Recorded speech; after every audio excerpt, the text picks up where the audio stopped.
네, 반갑습니다. 세 가지 관점으로 바르게 이해해보는 요한계시록. 여러분, 저는 여러분과 함께 요한계시록을 탐험하게 될 강사 김영기 목사입니다. 제가 창세기부터 성경 강의를 시작한 지 꽤 시간이 흘렀는데, 이 마지막 책을 요한계시록으로 마무리하게 된 것이 얼마나 감사한지 모르겠습니다. 이 어려운 책을 이해하고 여러분께 나눌 수 있게 돼서 제 자신이 큰 기쁨이고 영광입니다. 여러분, 요한계시록은 어렵지 않습니다. 어떤 어려운 책도 그 책을 읽어나가는 키워드, 그 핵심을 이해하면 어렵지 않게 이해할 수 있죠. 요한계시록이 이렇습니다. 그 키워드는 바로 계시록 1장 19절입니다. 그러므로 사도 요한, 내가 본 것과 너의 눈으로 본 것들과 요한 당시 있었던 일, 지금 있는 일과 지금 우리 시대가 아닙니다. 요한 당시 있었던 일들과 그리고 장차 될 일인데요. 이것은 요한 당시에 있어질 일이 아닙니다. 예수님의 재림 직전에 있어질 여러 단계의 일들, 그러니까 지금 우리 시대에도 아직 이루어지지 않은 장차 될 일. 여러분, 이렇게 과거, 현재, 미래를 구분해서 읽을 수 있다면 여러분, 요한계시록은 너무너무 쉽게 풀리는 책입니다. 저는 다른 방식의 요한계시록 해석을 그래서 신뢰하지 않습니다. 이 성경 안에 그 해결 방법을 주셨기 때문이죠. 그러므로 이러한 방식으로 읽지 않는 것은 바르게 읽지 않았다. 교만할 수 있겠지만 저는 그렇게 봅니다. 그래서 이 요한계시록은 특별히 제목을 세 가지 관점으로 바르게 이해해 보자는 것이죠. 요한 당시 본 것들, 그리고 요한 당시 있었던 일들, 그리고 장차 될 일. 자, 그래서 내가 본 것, 이미 본 것, 요한이 무엇을 봤는지 오늘은 제1강에서 한번 살펴보고자 하는 것이죠. 1장이 되겠네요. 우선 요한계시록의 이 제목, 이 헬라어로는 아포칼립시스라고 하는데, 이 단어의 의미는 가려져 있던 비밀을 완전히 열어서 알아들을 수 있도록 보여주고 알려준다는 뜻입니다. 여러분, 가려져 있던 것을 보여주시겠다는데 보면 되는 거죠. 그러니까 요한계시록은 묵시 문학이 1차적으로 아니라는 것입니다. 묵시라는 것은 성경의 기록 방식이기도 한데, 어떤 우리 선지서 중에서도 말이죠. 이것은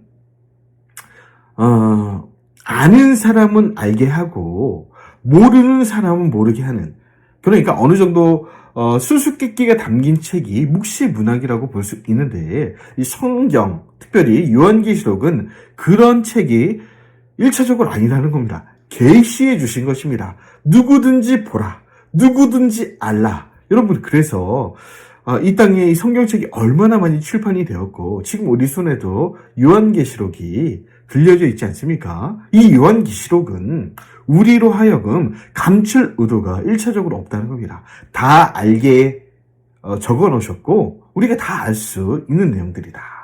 자, 그래서 어떤 분들은 묵시 문학이라고 지금도 얘기하시는 분들이 있는데, 이런 분들에게 있어서 계시록은 예언서가 아니라는 겁니다.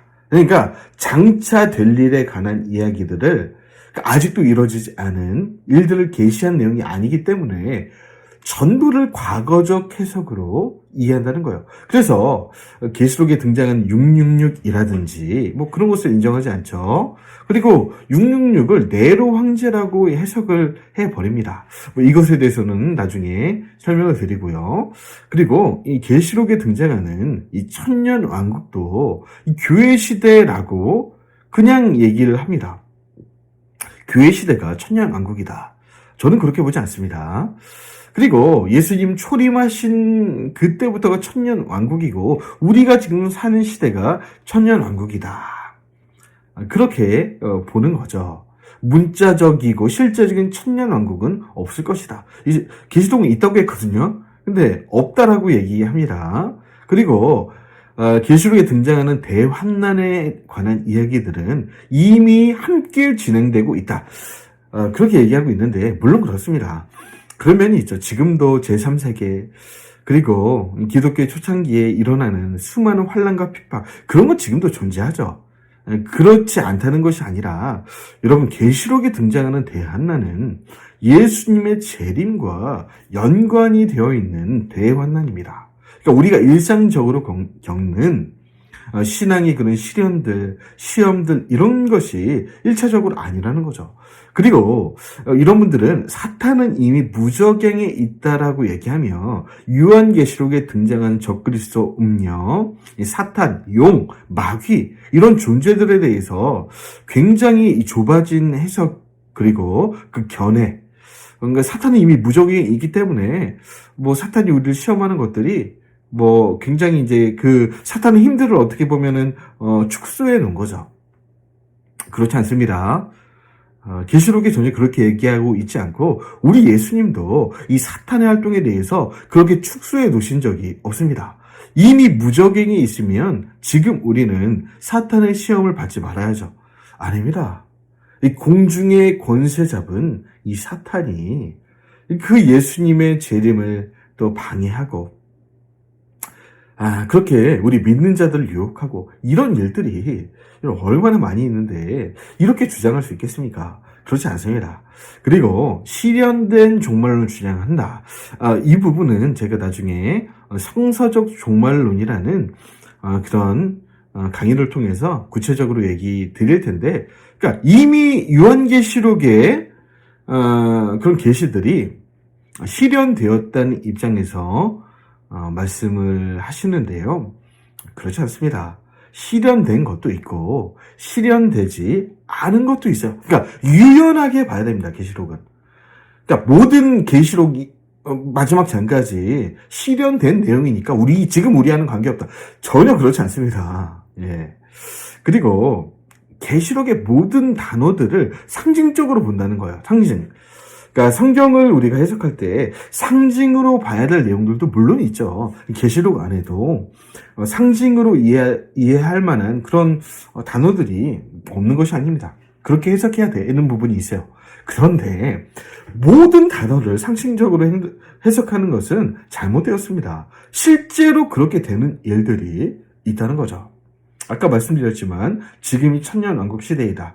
이 부분도 우리 특강을 통해서 천년왕국론이라고 하는 그 특강을 통해서 말씀드리겠지만 그렇지 않습니다.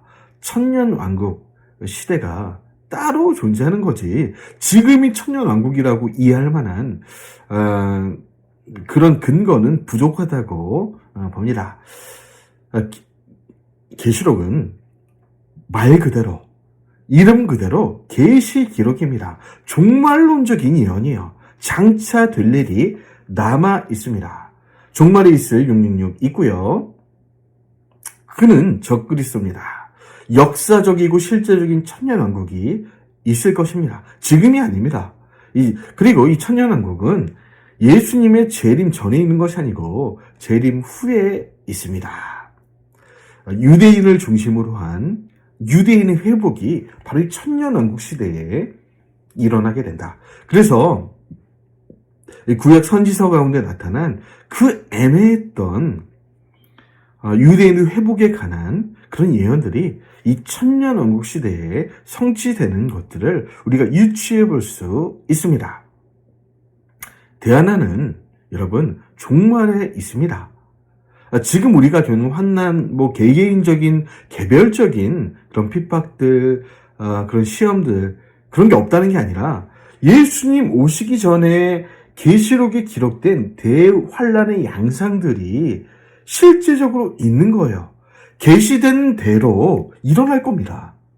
이미 일어난 것이 아니라 일어날 거예요. 여러분, 사탄은 무저경에 있지 않습니다. 무저경에 던져 넣는 날이 있죠. 요한계시록 후반부에 가면 있는데 지금은 그렇지 않습니다. 지금 이 사탄이 얼마나 믿는 사람을, 교회들을 유혹하고 핍박하고 그렇게 하는지 여러분 말도 못하는데 어떻게 지금 무저경에 있을 수 있다고 그런 무리한 주장을 합니까? 지금도 시퍼렇게 살아 있습니다. 종국사적 종말론은 바로 이제 계시록인 거고요. 역사적으로 해석해 보자는 겁니다. 그리고 지금은 이 계시록을 알리고 또 나누고 또 복음을 전파해야 될 그런 시점이에요. 그러니까 우리가 계시록은 이미 실현되었으니까 뭐 우리와 관계없다 이렇게 얘기할 수 있는 성질의 그런 책이 전혀 아니고, 이 계시록을 바르게 읽고 우리가 이해해야 이 다가올 미래를 믿음으로 준비하고 또 계시록에 말씀하는 그 예언들을 우리가 주의 깊게 살펴보고 있다가 후대에 그 계시록의 예언이 이루어졌을 때 지금이 이때로구나 여러분 이해할 수 있도록 우리가 바르게 정리를 할 필요가 있다. 그래서 제가 지금 드린 이 강의는 의미가 있다라고 봅니다. 그리고 이 강의의 대부분의 내용은 에스라우스 노우 목사님께서 정리하신 그런 내용들을 또 제가 제 나름대로 큰 틀은 노우 목사님과 같고요. 또 나머지 부분들은 제가 좀 추가하기도 하고 그런 내용들이 있으니까 여러분 기대를 가지시고 지금부터 한번 살펴보시길 바랍니다. 물론 아닌 부분이 있는 것 같다, 좀 잘못된 것 같다 이러면 얼마든지 반론을 해주셔도 되겠습니다. 자, 요한계시록 읽기 방법은 그래서 과거, 미래, 시점 대부분의 지금까지 요한계시록 해석서들이 이 두 가지 관점으로만 얘기를 하는 것 같아요. 과거 시점이라 함은 소위 장로교에서 많이 주장하시는 무천년설, 그러니까 휴거가 천년왕국 전에 있다 혹은 후에 있다 볼 때, 무천년설은 휴거와 부활이 따로 없다는 겁니다. 후천년설은 천년 후에 있는데, 이것도 그냥 나중에 천년왕국론에 설명드리겠지만, 그러니까 진짜 눈에 보이는 천년왕국은 없고 지금 우리 이 시대가 천년왕국이다 이런 의미인데, 그러니까 이것도 이제 이미 실현되었다. 요한계시록의 모든 예언들이 실현되었다는 입장에서만 해석할 수 있는 그런 얘기죠. 리차드 보캄이라든지 이필찬 교수님이라든지 이런 분들이 주로 영국 이 종말론에서 주장을 많이 하는데, 독일에서도 이 종말론에서 주장하기도 하고요. 이 과거로만 해석한다. 과거적 시점이 없다는 것이 아니라 다 이렇게 봐서는 안 되는데 이 과거로만 해석하시는 것 같다. 미래 시점은 이것도 문제라. 이 세대주의 혹은 시한부 종말론의 경우 여러분 대부분의 이 한국 교회 장로교에서도 이 세대주의를 따르는 분들이 많은데, 아마도 그 이유는 우리 7, 80년대 혹은 그 이전에 미국에 유학 가신 우리 선배 목사님들, 신학자들이 이런 종말론을 배워왔기 때문이죠. 그 당시 미국, 지금도 그렇고 이 세대주의 신학이 달라스 신학교를 중심으로 종말론의 주류를 이뤘기 때문이죠. 무디의 부흥운동부터 시작된 이 세대주의적 이 성경 해석이 미국의 1900년 이후에 주를 잃었고 우리나라 목사님들 거기서 공부했다는 겁니다. 조용기 목사님이라든지 또 누굽니까? 이상근 박사님이라든지 세대주의를 많이 얘기하셨죠. 그러니까 여기서 좀 더 나가면 시한부 종말론으로 가게 돼요. 이 세대주의에 좀 더 심취하다 보면 얼마 남지 않았다는 겁니다. 얼마 남지 않았기 때문에 얼마 남지 않은 정도가 아니라 어떤 사람들은 다민성교회 같은 경우는 날짜를 특정했죠. 그때 오실 수밖에 없고 어떤 책은 제가 정확히 기억은 안 나는데 1988년 8월 18일 8시 이때 오실다. 그때 오실 수밖에 없다. 그런 책까지 나왔을 정도로 지금도 이 시한부 종말론이 활개를 치고 있고요. 아닙니다. 이 미래 시점으로만 보는 것도 안 됩니다. 잘못되었고요.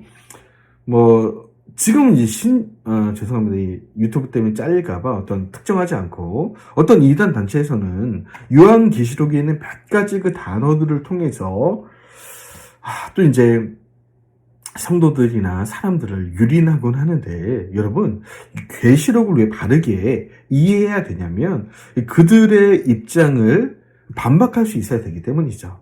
그래서 여러분, 지금 이 강의를 잘 들어놓으시면 이 성경에 나타난, 계시록에 나타난 이 단어들, 예언들이 이렇게 해석되고 적용되는 것이 맞다라고 반박하실 수 있으실 것입니다. 그래서 에스라 성경 강좌 노 목사님께 배운 저로서는 이 관점이 제일 맞습니다.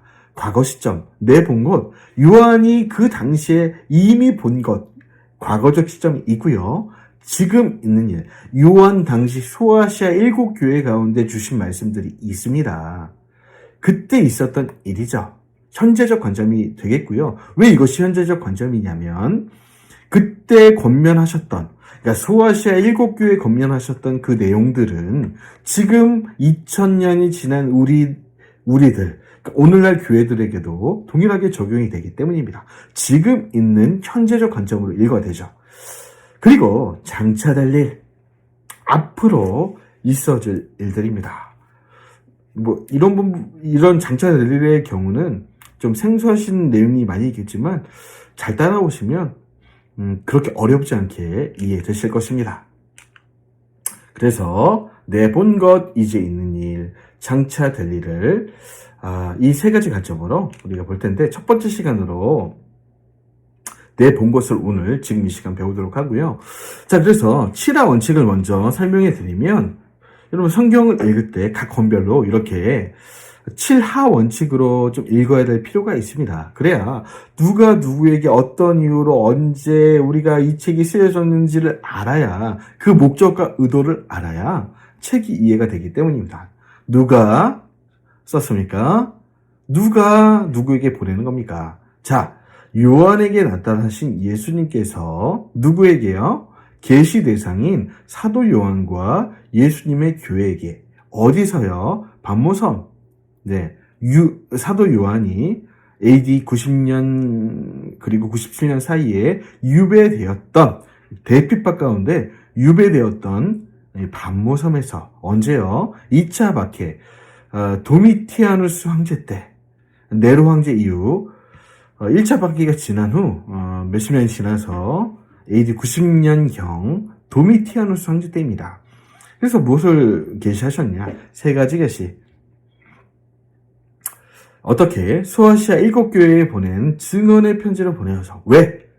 읽고 우리가 계시록을 어떤 분들은 이거 그냥 억지로 풀다가 큰일 나는 거 아니냐, 조심하는 건 좋은데, 여러분 계시록을 읽으라고 주신 거잖아요. 읽고 듣고 바르게 해석하고, 그리고 계시록에 우리에게 주시는 그 계명들을 바르게 지켜서 결국에는 우리로 복 있게 하시려고 계시록을 주셨다는 거예요. 계시록도 복음서입니다. 복음이 담겨 있어요. 계시록을 읽지 않는 것은 잘못된 일입니다. 바르게 알아야 되고, 바르게 읽고 듣고 지켜서 여러분 상급 받고 또 하나님의 칭찬을 받아야겠죠. 계시록이 어려웠던 이유를 설명해 드리면요. 요한은 계시를 그림으로 받았습니다. 어떤 환상과 그런 이야기들, 예수님의 계시를, 천사를 통해 내려주신 계시들을 그림으로 봤는데, 우리는 지금 이 계시록을 어떻게 보고 있어요? 글자로 본다는 겁니다.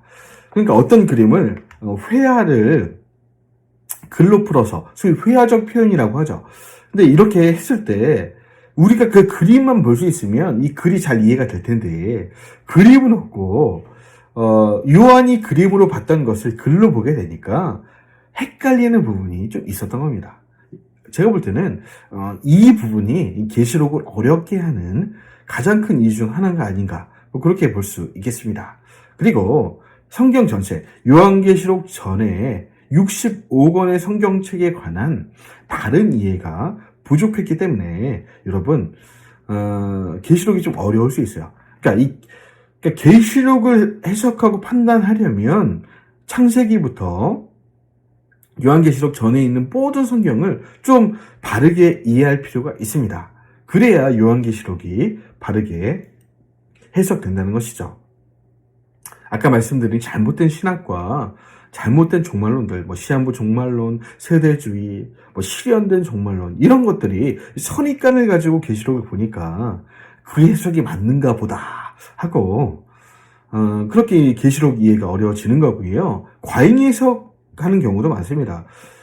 이단들이 많이 그렇게 하죠. 요한계시록에 반짝거리는 단어들을 가지고 성도들을 유인하곤 하죠. 과잉 해석하는 겁니다. 그 단어는 그렇게 해석하려고 주신 말씀이 아닌데 어떤 이단 교주의 빗대기도 하고 그렇게 한다는 거죠. 계시와 묵시의 구분을 이해하지 못했다 말씀드렸고요. 관점에 관한, 그러니까 어떤 사람들은 과거적 해석만, 어떤 사람은 미래적 해석만, 그렇게 하면 안 된다는 겁니다. 과거도 있고 현재적 해석도 있고 미래적 해석도 있고 유연하게 봐야 돼요. 자, 그리고 계시록이 어렵다고 스스로 암신합니다. 어려워. 정말 이건 수수께끼, 이거 함부로 풀면 안 돼. 어렵다고 생각하면 안 되는 거죠. 우리가 어떤 공부를 할 때 영어나 수학도 그렇지 않습니까? 어렵다고 난 못한다고 생각하면 못하는 겁니다. 그런데 아무리 어려워 보여도 영어도 마찬가지죠. 할 수 있다, 하면 된다. 야, 영어 미국 그 길거리에 노숙자분들도 다 하는데 나라고 못하냐? 그런 자세만 있으면 좀 뚫리는데 계시록은 읽어보지도 않고 그냥 어렵다, 이렇게 생각한다는 거예요. 미지의 미래를 다룬 부분이 있습니다. 그래서 더욱 다가가기 어려운 부분도 있긴 하지만 여러분 몇 번이고 또 성경 전체에 있는 내용들을 비추어서 읽어가면 이 미래의 미지에 대한 부분들도 어렵지 않게 우리가 좀 바라볼 수 있다. 그리고 마틴 루터 존 칼빈이 모르고 넘어갔습니다. 그냥 이게 너무 어려우니까. 칼빈 같은 경우도 계시록 3장까지, 그러니까 소아시아 7교회까지는 해석을 좀 하고 이제 주석을 냈는데 4장부터 모르겠다는 거예요. 이해합니다. 어렵죠. 그러나 존 칼빈이 해석하지 못했다고 우리도 덮어놔야 됩니까? 칼빈이 바라지 않는 일일 겁니다. 우리가 우리 손에 주신 이 계시의 기록을 부단히 연구하고 노력해서 바르게 알아듣고 이 요한계시록이 주시려는 복들, 은혜들을 우리가 받아들여야겠죠. 그리고 경계해야겠죠. 자, 그래서 아까 말씀드렸던 부분인데 구약 성경의 나머지 부분들을 이런 식으로 바르게 이해해야 계시록이 이해가 돼요. 그러니까 구약 성경, 신약 성경, 특별히 구약 성경의 많은 예언들에서 여러분 계시록의 많은 부분들이 연관이 되어 있습니다. 모세의 기록, 애굽에 내려졌던 그 형벌들, 그런 것은 그러니까 맛보기였고 계시록의 예언에서 진짜 성취가 되는 겁니다. 그러니까 구약은 어찌 보면 그림 같은 언어였고 계시록에서 진짜가 실현된다, 이런 관점으로 보시면 됩니다. 그래서 수많은 예언들이, 특히 천년왕국에 관한 내용들은 여러분 그 선지서에 굉장히 많이 들어가 있습니다. 20장이죠. 천년왕국이 등장하는 계시록 20장에 그 해석되지 않았던 선지서에 그 수많은 유대인의 회복에 관한 메시지들이 20장에 물려 있습니다. 하여튼 어쨌든 이런 식으로 여러분 구약 성경과 이 선지서들을 바르게 읽어놔야 요한계시록도 해결이 되는 거죠. 여러분 계시록을 알아야 되는 이유가 있습니다. 어떤 분들은 몰라도 행복하다, 난 전혀 꺼리낌 없다, 기독교인임에도 저 계시록 몰라요, 이렇게 자랑스러워하는 분도 있는 것 같아요. 몰라도 돼요. 그런데 계시록은 우리가 알아야 될 필요가 있어요. 왜냐하면 새 언약, 우리가 언약이라고 할 때 옛 언약, 구약이죠. 그리고 새 언약, 신약인데 새 언약의 핵심은 제가 볼 때는 계시록이에요. 예. 이 계시록을 살아나가는 사람들이 바로 우리이기 때문이죠. 그 전에 죽은 분들은 이 계시록의 삶을 살아보지 않은 겁니다. 계시록이, 그 계시가 실현되는 그 시점의 사람들은, 그러니까 우리 시대일 수도 있고, 우리 다음 시대일 수도 있고, 어쨌든 신약 시대를 살아가는 사람들에게 새 언약의 가장 중추가 되는 그 소망이 계시록에 담겨 있기 때문이죠. 계시록은 성도들의 여러분 궁극적인 소망입니다. 신구약의 결론이고요. 이단들이 계시록을 가지고 숫자는 모르겠습니다. 그러나 적어도 몇십만 명의 사람들이 이 계시록을 바로 해석하지 않음으로 인해 수많은 이단들에 지금 끌려가고 있기 때문이죠. 저희가 먼저 바르게 알아야 대항할 수 있습니다. 잘못된 종말론이 교회에 만연되어 있다. 그러니까 교회에서 잘못된 계시록 해석을 하니까 이단들이 장난을 치는 거죠. 혹은 가르치지 않습니다. 야, 계시록 그거 몰라도 돼. 이러면서 가르치지 않으니까 알고 싶은 사람들이 알려주는 대로 가는 거예요. 이단들이 알려주잖아요. 물론 잘못했지만. 그러니까 교회가 바르게 알고 바르게 가르쳐야 된다. 성도가 세상을 이기기 위해 알아야 됩니다. 이 세상은 사탄이 통치하는 사회입니다. 사탄이 공중의 권세를 갖고 이 성도의 권세를 꺾고 있어요. 이럴 때 진정한 궁극적 소망을 말씀하는 계시록의 예언을 우리가 바르게 읽고 알아야 세상을 이길 수 있는 거죠. 거짓 선지자들이 출현하고 있습니다. 계시록에 등장하는 수많은 거짓 선지자들 출몰하고 있어요. 그들의 최후를 우리가 알아야 그들의 미혹과 유혹에 넘어가지 않는 거죠. 적그리스의 출현이 준비되고 있기 때문이죠. 실현된 종말론에서는 적그리스도 그런 거 실현된 거 없다 이렇게 얘기하는, 그렇지 않습니다. 있습니다. 복음서와 계시록에 얼마든지 많이 예언되어 있어요. 그 출현이 준비되고 있는 것이 눈에 보이는 거죠. 성도들이 계시록을 모르니까 이 세상이 전부인 줄 알고 새하늘과 새 땅은 없는 줄 알고 그렇게 이 세상 속에 파묻혀 세상의 영광을 위해 살아나가고 있어요. 그리고 그 세상적 욕심을 만족시키기 위한 설교들이 이 교회 강단에 주류가 되고 있습니다. 그들을 위로하고 축복하고 뭐 그런 것도 필요하겠지만 여러분 세상을 이겨야 되지 않겠습니까? 세상을 사랑하고 세속주의적 영광을 추구하는 이 신자들을 하나님 나라를 위해 일하게 하는 군사들로 훈련시켜야 될 의무가 우리에게 있는 것이죠. 마지막 때가 가까웠기 때문입니다. 물론 저는 이 계시록의 모든 예언들이 완전히 성취되는 날은 많이 남았다고 봅니다. 정말 많이 남았다고 봐요. 하지만 가까워 오고 있는 것은 맞습니다. 그러니까 이 시대의 징조들을 바르게 이해하고 해석해야 여러분 우리가 요한계시록의 시대를 싸워나가며 승리할 수 있는 거죠. 여러분 우선 이 계시록으로 들어가기 전에 복음서와 사도행전에 나타난 예수님과 사도들이 설명한 이 마지막 때의 예언들을 좀 몇 가지만 살펴봅시다. 어떤 사람들은 이 예언들을 무시해버리고 이미 실현됐다라고 얘기하는데 그렇지 않다는 겁니다. 누가복음 21장 20절에 예루살렘 성전, 지금 성전입니다. 오마르 성전이죠. 이 성전이 무너지게 될 날이 온다는 거예요.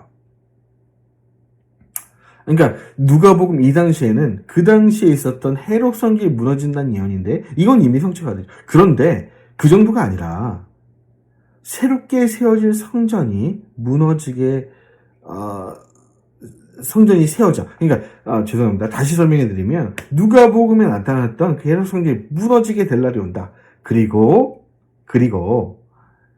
그 예언은 성취가 됐죠. 언제 성취가 됩니까? AD 70년에 로마 장군 티토스에 의해서 돌 위에 돌 하나도 남지 않은 성전이 세워졌고 또 그 이후에 이슬람 성전이 세워지지 않았습니까? 그죠? 황금 성전, 오마르 성전. 근데 이 이슬람 성전이 무너지는 날이 여러분 오게 됩니다. 잘 기억하시기 바랍니다. 그리고 유대인의 손으로 지은 새로운 성전이 또 생겨나게 되는데 그 이야기가 요한계시록을 통해 또 설명을 드리기로 하고요. 많은 핍박과 박해가 있을 것이다. 마태복음 24장. 마태복음 24장 계속 이어지는데요. 복음이 모든 민족에 전파될 것이다. 전파되고 있죠. 아직 완전히 전파되지 않았죠. 지금도 진행되고 있는 거예요. 근데 어떻게 과거에 다 일어난 겁니까? 이 복음서만 봐도 과거적 해석이 말이 되지 않는 거예요. 계속 전파되고 있잖아요. 거짓 그리스도가 나타날 것이다. 거짓 선지자들이 나타날 것이다. 물론 그때 이후로 예수님 부활 승천 이후로 수많은 거짓 그리스도 선지자들이 있어 왔죠. 근데 예수님 재림 직전에도 더 활기를 치는 날이 온다. 거짓 기사 표적을 보이게 될 것이다. 그러니까 마태복음 24장 예수님 재림의 직전에 있어질 일들 아닙니까? 징조 아닙니까? 그러니까 이런 징조들이 요한계시록과 연결이 되어 있다는 거예요. 사람들의 미혹이 많이 일어나게 된다. 마가복음에. 그리고 마태복음 24장 전무후무한 대환란이 있을 것이다. 그러니까 이거는요.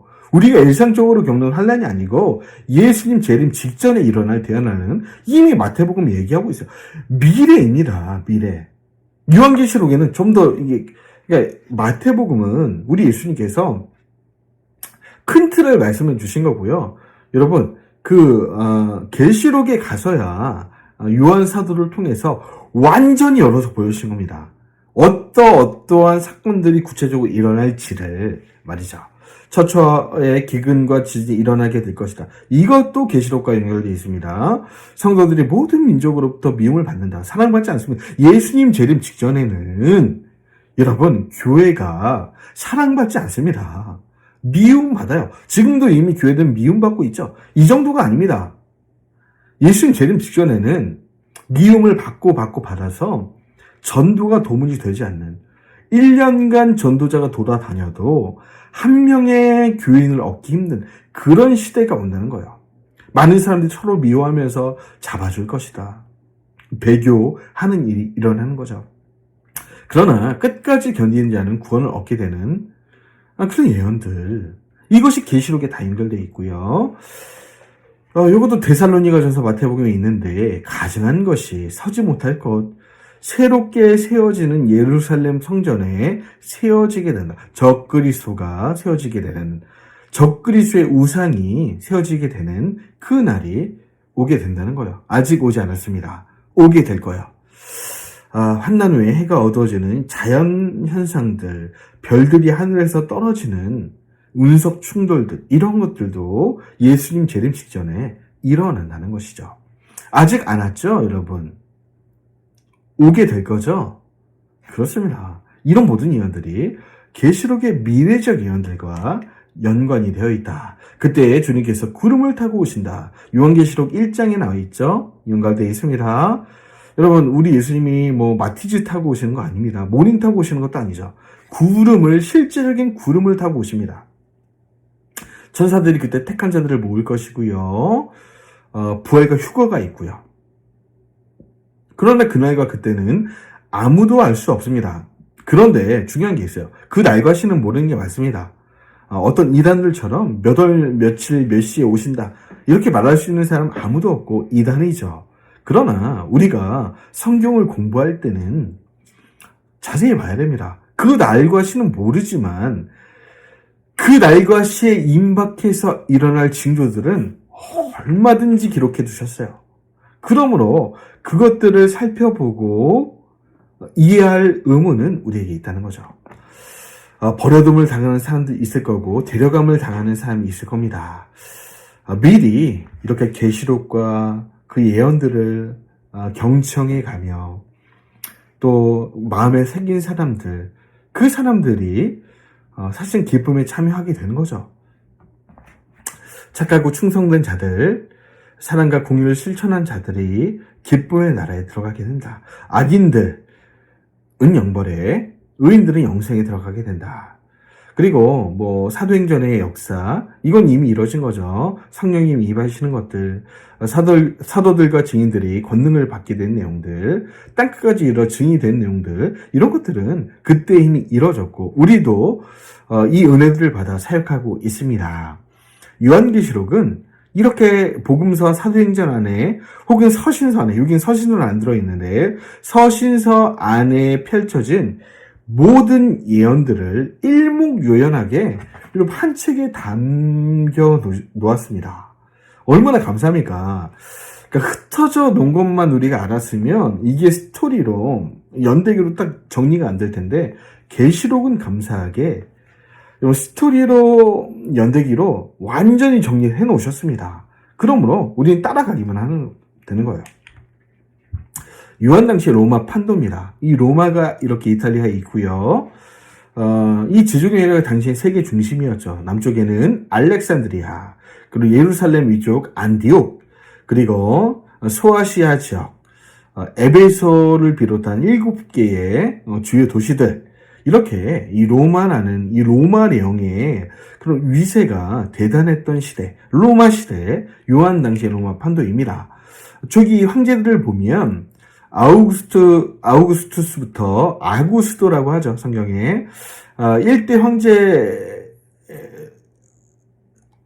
황제로부터 쭉 이어가는 티비리우스, 칼리굴라, 많이 들어보셨죠? 칼리굴라, 클라우디우스, 그리고 5대 황제 네로 때 여러분 뭐 수많은 믿음의 사람들이 순교하는 1차 박해가 일어난 것 여러분 제 강의를 통해 배운 적이 있으시죠? 네로 황제의 박해, 바울도 아마 이때 순교하지 않았을까, 뭐 그렇게 많이 봅니다. 그리고 갈바, 오토, 비텔리우스, 베스파시아누스, 그 다음에 티투스, 그리고 11대 왕으로 도미티아누스가 81년부터 AD 81년부터 96년까지 통치하는데 약 90년대부터 2차 박해를 교회에 가하게 됩니다. 여러분, 이 도미티아누스 황제는 베스파시아누스 황제 아들이고요. 형 티투스 황제의 뒤를 이어서 황제의 직위를 했는데, 그러니까 뭐 강력한 카리스마를 가진 왕이죠. 전체주의적인 경향이 짙었기 때문에 자신을 뭐 하나님이다 이렇게 얘기하면서 망발을 일컫던 그런 왕이었습니다. 그리고 자신이 하나님이기 때문에 다른 하나님을 섬기는, 다른 왕 예수님을 섬기는 그리스도교가 미웠겠죠. 그래서 뭐 전방위적으로 대박해를 기독교에 가하고요. 그뿐 아닙니다. 뭐 치적들을 가만두지 않죠. 이런 전체주의적인 사고를 가진 왕들은 이 세상에 머리 있는 두 개가 안 된다 막 이러면서 막 원로원을 막 떡 주무르듯이 주무르면서 비판자들을 막 죽이고요. 막 그렇게 했죠. 그런데 이 왕은 어리석게도 자신의 아내, 그 아내 불륜남 근위 대장이었던 아그리콜라에게 암살이 됩니다. 불과 45세 그때 암살을 당하게 되죠. 그래서 여러분 로마 시대 가운데 총 10차례에 거친 대박해가 일어납니다. 그러니까 기독교가 공인되는 그 전에 여러분 기독교는 수많은 박해 가운데 여러분 성장을 했다는 거예요. 1차, 2차, 3차, 그래서 10차까지 가는데 여러분 네로, 도미티아누스, 트레아누스, 하드리아누스, 아우렐리우스, 혀가 꼬이죠. 셉티무스 세베루스, 막시미누스, 데키우스, 발레리아누스, 갈릴리우스, 이렇게 이 왕들 때 여러분 뭐 길게는 뭐 몇십 년, 짧은 몇 년, 뭐 이런 식으로 이제 박해가 진행이 되는데요. 어쨌든 뭐 이런 초대 교부들, 뭐 베드로, 바울, 네로 황제 때 순교하고 도미티아누스, 지금 우리가 보고 있는 이 계시록 시대 때는 요한, 뭐 로마의 클레멘트, 뭐 이런 분들이 순교를 하죠. 어쨌든 뭐 이런 식으로 쭉 한번 나중에 이거 뭐 사진 찍어 놓으셔서 이렇게 기독교가 박해당했구나 한번 보시면 좋겠습니다. 중요한 거는 지금 계시록의 시기는 언제라고요? 제2차 박해 AD 90년부터 96년 도미티아누스 제위 때 일어난 일입니다. 자, 여기부터는 역사적이고 사회적인 배경인데 때는 AD 81년부터 96년까지 말씀드렸던 도미티아누스가 로마를 다스리는 시기였습니다. 모든 사도들은 다 순교했죠. 대부분 뭐 1차 박해, 네로 황제 박해 때 대부분 순교를 합니다. 남아있는 사람이 누구라고요? 이때 바울도 없죠. 베드로도 없습니다. 요한 사도만 남아서 그 노령의 그 노인이, 할아버지가 지팡이를 짚으면서 이 소아시아 교회들을 돌보며 그렇게 사역을 하고 있었습니다. 1차 박해, 네로 황제 박해는 64년부터 68년까지 이어졌고 70년도에 예루살렘이 멸망하죠. 예수님의 예언이 성취가 되는 겁니다. 그래서 7년간 계속된 2차 박해, 성도들과 교육자들은 이때 극심한 불안에 두려워 떨었습니다. 1차 박해도 그렇게 어려웠는데, 수많은 사람이 순교했는데, 아니, 도미티아누스 때는 더 심한 거예요. 네로 황제의 박해보다 한 단계 업그레이드 막 된 겁니다. 믿음이 연약한 성도들은, 야, 이래가지고는 재림 있겠나 말겠나. 이 재림에 대한 확신도 막 흐려지고, 막 그런 상황이 된 거죠. 그리고, 아니다. 금방 올 거야. 지금 좀만 참자. 바로 오시니까 좀만 참자. 근데 하나님 입장에서는 이것도 좀 문제라. 바로 안 오거든요. 여러분, 요한 당시 AD 90년, 지금 몇 년 흘렀습니까? 약 2000년이 흘렀죠. 2000년이 흘러도록 안 온다고는 그 누구도 생각하지 않았을 겁니다. 그 당시 사람들은. 근데 이미 그 사실을 알고 있는 우리 예수님, 하나님 입장에서는 이들의 이런 상상도 문제가 되는 거죠. 그러니까 메시아 재림에 관한 과도한 확신, 바로 오신다. 긴급한 재림에 관한 과도한 확신, 혹은 오지 않는다라는 잘못된 확신, 이 것들이 다 문제가 되었다는 거예요. 성도들은 요한 사도의 입만 쳐다보고 기다리고 있을 수밖에 없는 거예요. 왜냐하면 사도잖아요.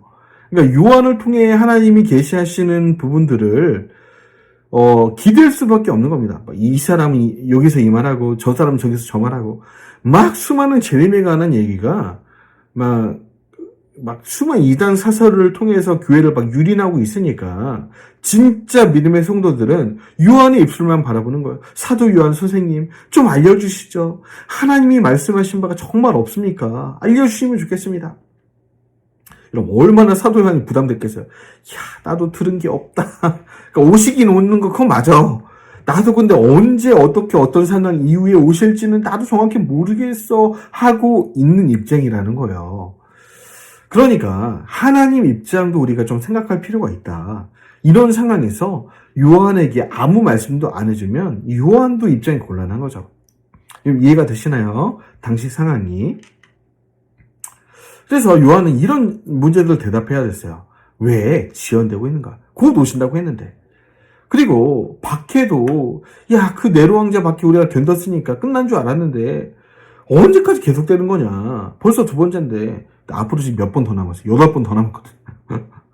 그러니까 이런 박해에 관한 내용들 이런 것들도 명확히 정리를 해줘야 되죠. 그 재림하는 거 맞아? 그러한 흔들리는 믿음을 다잡아 줘야 되고요. 이 고문과 핍박에 관한 이 두려움을 가지고 있는 성도들에게 하나님은 정말 계신 게 맞나? 관심 가지고 있는 거 맞아? 그런 것도 알려줘야 됩니다. 왜 기도하는데 응답이 없을까? 우리 사정 알고 있을까? 하나님이. 우리가 설마 재림 맞을 준비가 안 돼서 그러신 것인가? 아니, 예수님 오시기 전에 뭐 징조라든지 표적 같은 게 있는 거 아니야? 우리는 예수님 재림하시면 어떻게 되는 거야? 뭐 이런 것도 궁금증이죠. 그리고 이 약한 세상, 이 도미티아누스 황제, 이 로마, 이 지긋지긋한 이 하나님을 대적한 나라 언제 심판되는 거야? 그리고 이 바울이 그리고 예수님이 우리가 부활한다고 했잖아요. 아니 언제 부활되는 거야? 언제 휴거되는 거야? 힘들어 죽겠는데. 그리고 이것도 중요한 거라. 요한 사도 죽기 전에 예수님 오시는 거 맞습니까? 그러니까 요한이 죽기 전에 예수님이 오신다고 믿는 사람이 그 당시 꽤 많았거든요. 근데 요한이 지금 죽을 때가 다 됐는데 안 오시는 거예요. 그러니까 막 요런 그 첨예한 어떤 질문과 문제들이 그 당시 소아시아 7교회의 수많은 교회들의 질문이었다. 자, 그래서 주의 날 휘리아케마라에 받은 계시, 하나님이 밤모섬에 유배되어 있던 요한에게 드디어 나타나셔서 계시를 해주시는데 그 계시가 이런 질문들에 대한 답을 가득 안고 주신 요한계시록이다. 아마도 천사 몇 명이 하나님의 그 명령을 받들고 하나님 이러이러한 소들의 질문이 있는데 대답을 해주셔야겠습니까? 그래 나도 뭐 잘 알고 있었다.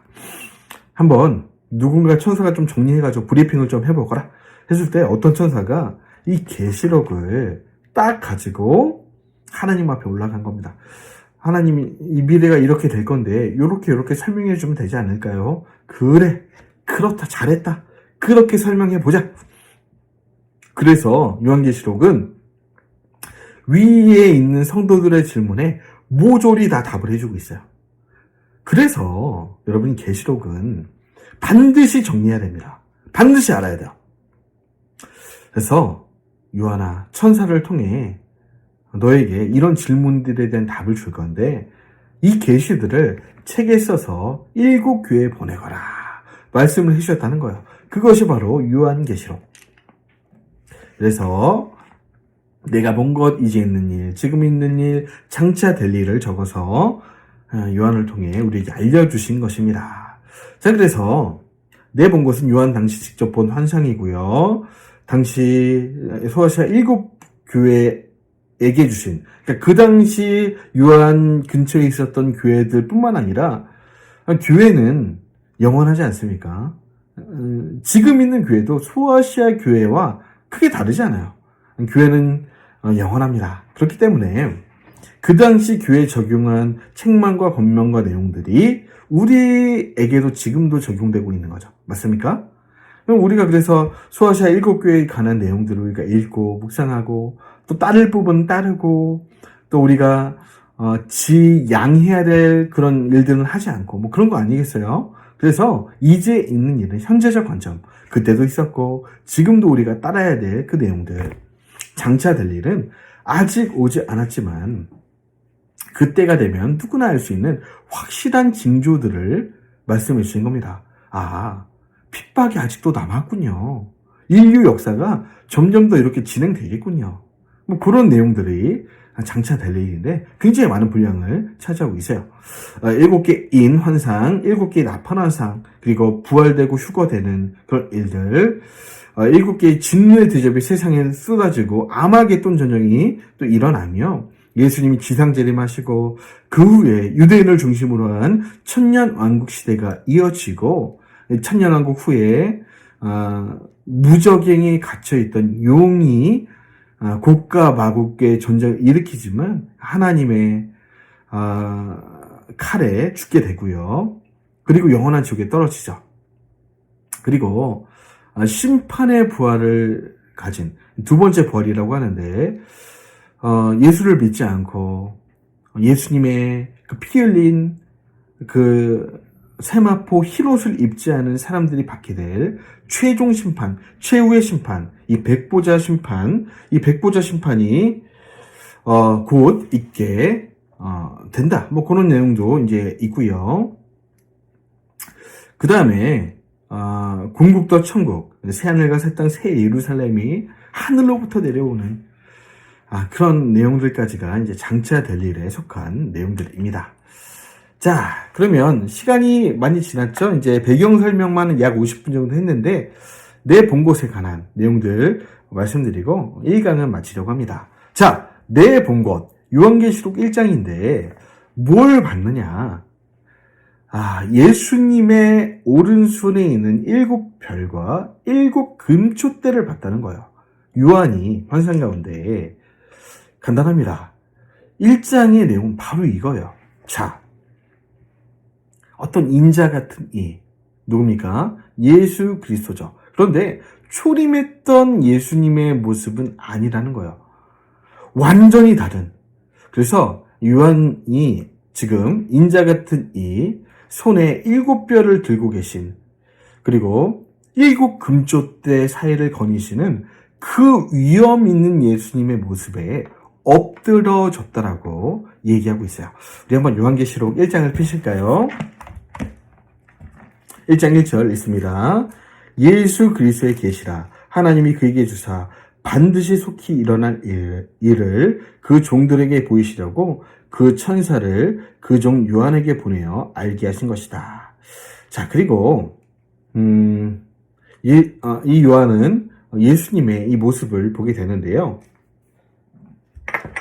자, 12절 보시죠. 몸을 돌이켜 나에게 말한 음성을 알아보려고 돌이킬 때에 7 금촛대를 보았는데 촛대 사이에 인자 같은 이가 발에 끌리는 옷을 입고 가슴에 금띠를 띠고 그의 머리와 털의 희기가 흰 양털 같고 눈 같으며 그의 눈은 불꽃 같고 그의 발은 풀무불에 달려난 빛난 주석 같고 그의 음성은 많은 물소리와 같으며 16절 그의 오른손에 7뼈리 있고 그의 입에서 좌우에 날성검이 나오고 그 얼굴은 해가 힘있게 비치는 것 같더라.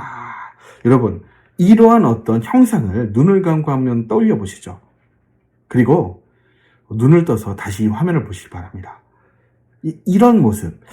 여러분, 그림이어서 뭐 100%는 아니겠죠. 그러니까 요한이 본 것을 뭐 10만 분의 1이라도 우리가 지금 이렇게 그려놨을까 의문은 됩니다. 그러나, 그러니까 최대한 비슷하게 한번 그려본 사람이 있는데, 여러분 보시면, Picture by Christian Artist Pat 마르벤코 스미스라는 미국의 어떤 여 작가가 이렇게 요한계시록을 보고 이 그림을 그려놨어요.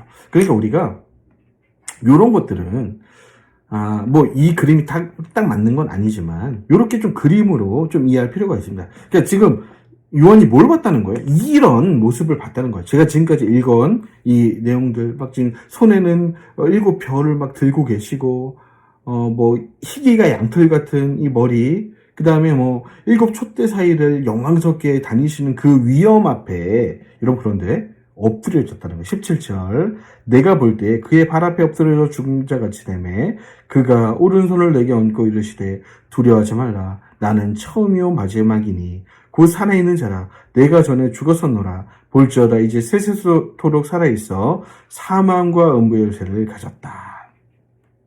그러니까 이런 모습을 일단 봤다는 겁니다. 내 본 것, 그리고 말씀하신 음성을 들었는데 우리 예수님으로 말할 것 같으면 죽었지만 살아나신 부활의 주다. 그리고 사망과 음부의 열쇠를 내가 가지고 있다. 여러분, 그 당시 초대교회가 요한도 마찬가지고 두려움에 떨었다 그랬죠. 그런데 사망과 음부의 열쇠가 나에게 있으니까 두려워하지 말라는 예수님의 위로의 권면도 여러분 이렇게 들어있네요. 그러므로 뭐 하지 말라고요? 두려워하지 말라. 요한과 그 당시 교회들에게 그리고 지금 우리에게 두려워하지 말라는 말씀을 하고 계신 것입니다. 자, 왜 두려워하지 말라고요? 예수님은 땅과 임금들의 머리시기 때문이죠. 진정한 통치자, 마귀가 아니라 우리 예수 그리스도라는 겁니다. 하나님은 전능하신데 그 하나님이 우리 예수 그리스도. 7 촛대, 7 교회를 얘기합니다. 소아시아 7 교회뿐 아니라 이 땅에 탄생한 많은 교회들을 그 사이를 지나다니시며 지금도 지켜보고 계신 예수, 그분이 계시다는 거예요. 그리고 우리가 믿는 예수님은 죽은 예수 그리스도, 마리아 품에 안겨 있는 어린 예수 그리스도, 아기 예수 그리스도가 아니라 지금도 살아있는 영광스러운 왕이시다. 음부의 여세도 갖고 계신 우리 예수 그리스도, 세세토록 살아있는 전능하신 분, 7 교회 사자들을 지금도 오른손에 붙들고 계신 그 당시 7 별이 누구라고요? 7 사자, 7 교역자들입니다. 그러니까 교회의 대표, 교회 담임 목사님들, 담임 교역자들, 내가 이들을 지금 붙들고 있으니까 그런 모습을 보여주면서 너희 지금 두려워 떨고 있지? 이 박해 가운데 어떻게 내가 지금 두려워 떨고 있는데 두려워하지 말라는 거예요. 이런 이유를 하나님이 설명해 주시는 겁니다. 그래서 계시록 1장의 메시지는 두려워하지 말라는 계시의 말씀입니다. 1장이 복잡해 보이지만 이런 배경들 이해하고 나면 그 당시 교회들과 요한에게 내가 이런 영광의 왕이기 때문에 두려워하지 말라고 경고하시는 큰 틀의 메시지를 우리가 읽을 수 있어야 됩니다. 다시요. 그래서 1장 옆에는 가로치고 뭐라고 써야 됩니까? 두려워하지 말라. 그래서 요한이 본 것을 여러분 1장도 있는 그대로 받아들이면 돼요. 해석할 이유가 없습니다. 그러니까 본 것을 설명했기 때문이죠. 인자가 거니시는 금초대는 7개 교회죠. 인자 같은 이의 모습은 요한이 본대로 지금까지 화면으로 봤잖아요. 그림으로. 물론 완벽하진 않겠지만 뭐 그럴 것이다라고 우리가 그림으로 좀 이해하고 넘어가면 됩니다. 인자 같은 이의 손에 7별은 7교의 사자라고 되어 있는데 천사가 아닙니다. 여러분 여기서 사자가 안겔로스라고 번역되어 있는데 안겔로스 사실은 천사죠. 그런데 문맥을 보면 이 안겔로스라는 단어는 천사로도 번역될 수 있지만 사역자, 사자, 교역자 이렇게 뭐 얼마든지 번역될 수 있는 부분입니다. 그러니까 천사들을 향해 말씀하신 게 아니라 7교회 두려워 떨고 있는 교역자들. 왜냐하면 박해가 일어날 때 여러분 교인들을 신문하는 건 아니에요. 담임 목사님들을 대개는 이제 신문하는 거죠. 교육자들을. 그래야 야 너 지금 고문하네 너네 교회 지금 그 임명부 다 내놔. 안 내놓으면 너 손톱 하나씩 뺀다. 뭐 이러지 않았겠습니까? 그 끔찍한 고문들. 그 두려워하는 담임 교육자들. 그런데 그 담임 교육자들을 우리 예수 그리스도께서 붙들고 있다는 그런 모습을 보여주시는 거죠. 그래서 여기서 등장하는 7교의 사자는 천사가 아니라 교역자들이다. 이렇게 이해하면 되시겠죠. 그래서 그의 발 앞에 엎드려져 죽은 자 같이 되었다는 것. 요한이 알고 있던 예수님의 모습이 아니었다는 거예요. 요한은 초림하신 예수님과 3년간 같이 다녔죠. 여러분 연한 쓴 같고 볼품이 없으셨던 그런 우리 예수 그리스도를 봤던 요한의 입장에서는 그 예수님의 상상을 뛰어넘는 위험찬 모습에 압도가 돼서 그 발 앞에 엎드러질 수밖에 없었다. 그 옛날 이사야 선지자도 그러지 않았습니까? 하나님의 보좌 앞에 가서 완전히 엎드려서 죽은 자처럼 됐잖아요. 마찬가지입니다. 그러니까 우리가 막 하나님을 보여주세요, 예수님 보여주세요, 보고 싶어요. 이럴 이유 전혀 없습니다. 우리가 죄인의 모습으로 예수님을 보게 되면 이렇게 죽은 자처럼 된다는 거예요. 나중에 영원한 하나님 나라 가서 사랑하는 예수님의 얼굴을 볼 때는 그렇지 않겠죠. 지금 우리 죄가 많은 우리가 지금 예수님 볼 수도 없고 봐서도 안 되는데 자꾸 어떤 사람들 보여달라고 막 표적과 이적을 보여달라고 말씀 좀 읽어라. 우리 예수님 말씀하시잖아요. 요한처럼 모든 사람들이 예수님을 보고 그 앞에 죽은 자처럼 되면 되겠습니까? 직장도 다녀야 되는데. 그러니까 요한이 두려워했다. 그러나 두려워하지 말라. 그분은 땅의 임금들의 머리고 하나님이 사랑하시는 분이고 또 그 하나님의 사랑을 보내주시는 분이고 전능하시며 역사의 주인이며 영원히 살아계시는 분이고 지금도 핍박받는 교회 가운데 멀찍이 떨어져 계시는 분이 아니라 그 교회 사이를 지나다니시면서 그 교역자들을 손에 붙들고 계신 보호하고 계신 우리 예수 그리스도다. 그리고 여러분 제가 1장 안 읽은 부분이 있는데요. 재림하실 때의 특징을 여러분 요한계시록 1장에 말씀하고 있는데요. 자, 요한계시록 한번 피시고요. 2절 보겠습니다. 요한은 하나님의 말씀과 예수 그리스도의 증거 곧 자기가 본 것을 다 증언했다. 이 예언의 말씀을 읽는 자와 듣는 자와 그 가운데 기록한 것을 지키는 자가 복이 있다. 여러분 그래서 아니 이렇게 읽고 듣고 지키라고 우리에게 주셨는데 왜 읽지 않습니까? 왜 듣지 않고 지키려고 하지 않습니까? 요한계시록은 읽어야 됩니다. 들어야 합니다. 깨닫고 지켜야 됩니다.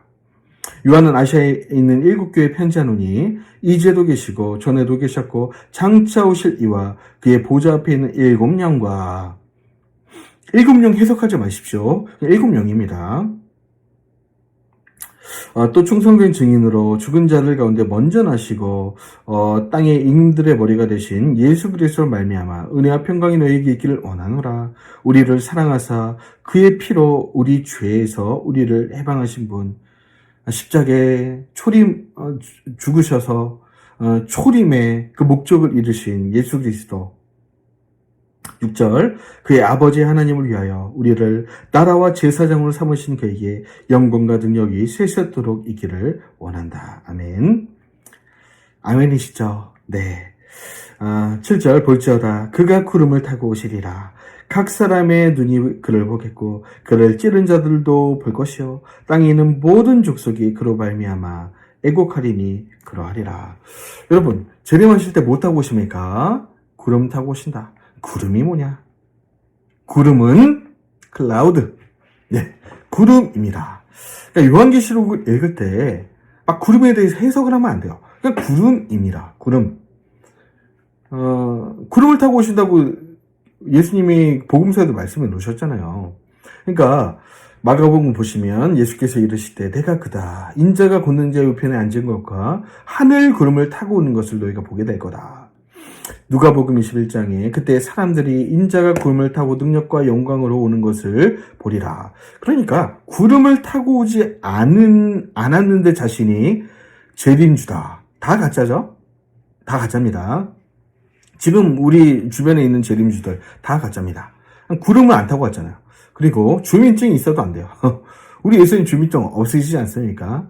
우리도 뭐 하늘나라 시민권을 가지고 있지만 우리 뭐 대한민국 여권이 있고 막 주민증이 있는데 아니 주민증이 있는 자가 어떻게 재림주가 되겠습니까?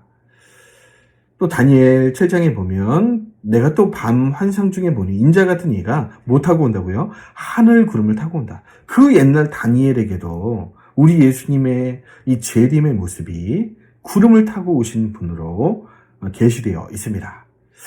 자, 마태복음 24장 인자의 징조가 하늘에서 보이겠고 그때 땅의 모든 족속이 통곡하며 그들이 인자가 구름을 타고 능력과 큰 영광으로 오는 것을 보게 될 거다. 26장에 인자가 권능의 우편에 앉아 있는 것과 하늘 구름을 타고 오는 것을 본다. 마가복음 13장에 인자가 구름을 타고 큰 권능과 영광으로 오는 것을 보게 된다. 여러분 이것은 그림 언어 아닙니다. 실현된 종말론자들은 자꾸 이 그림 언어래요. 구름은 상징이래요. 아니 상징이라고 안 하셨잖아요. 이런 건 상징이 아닙니다. 실제로 타고 오시는 거예요. 그리고 모든 사람 모든 우주가 알 수 있도록 오십니다. 각 사람의 눈이 그를 보겠다. 여러분 심지어 낙원에 있는 사람, 음부에 있는 사람, 여러분 아직 나중에 이제 도표를 보시겠지만 아직 뭐 지옥 간 사람 없습니다. 천국 가는 사람도 없어요. 지금 죽은 사람은 다 어디에 있느냐? 구원받은 사람은 낙원에 있겠죠. 그리고 심판받을 사람들 음부에 있습니다. 아직 최종 심판은 남은 거예요. 그런데 어쨌든 거기에 있는 사람들도 어디 있다고요? 그 사람들도 누구를 본다고요? 재림하시는 예수님을 보게 될 거다. 땅에 있는 모든 족속이 애곡하게, 여러분, 그러니까 각 사람의 눈을 볼 때는 그 낙원과 음부에 있는 영혼들도 예수님을 보고 그를 찌른 자들도 봅니다. 그를 찌른 자들. 누굽니까? 로마 병정들도 그 예수님을 보게 된다. 그게 무슨 얘기냐면 이미 죽은 사람들도 예수님의 여권을 찔렀던 자들도 야 내가 찌른 그분이 오시는구나 다 보게 돼. 온 우주가 온 천상계가 보게 된다는 겁니다.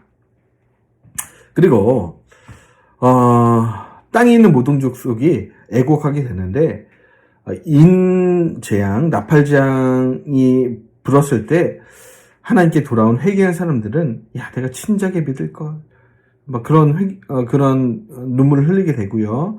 666 표를 받고 막 요한계시록은 상징이야 이러면서 마음대로 살았던 사람들은 야 내가 그거 진짜로 믿을 걸 악을 끝까지 견딜 걸 하면서 온다는 거죠. 유대인들 같은 경우는 야 신약 성경이 진짜였구나. 진짜 예수 그리스도가 메시아였구나. 이러면서 이 사실을 깨닫고 유대인들도 울게 된다는 겁니다. 자, 이렇게 해서 요한계시록 1장 내 본 것이 만물이 되었네요.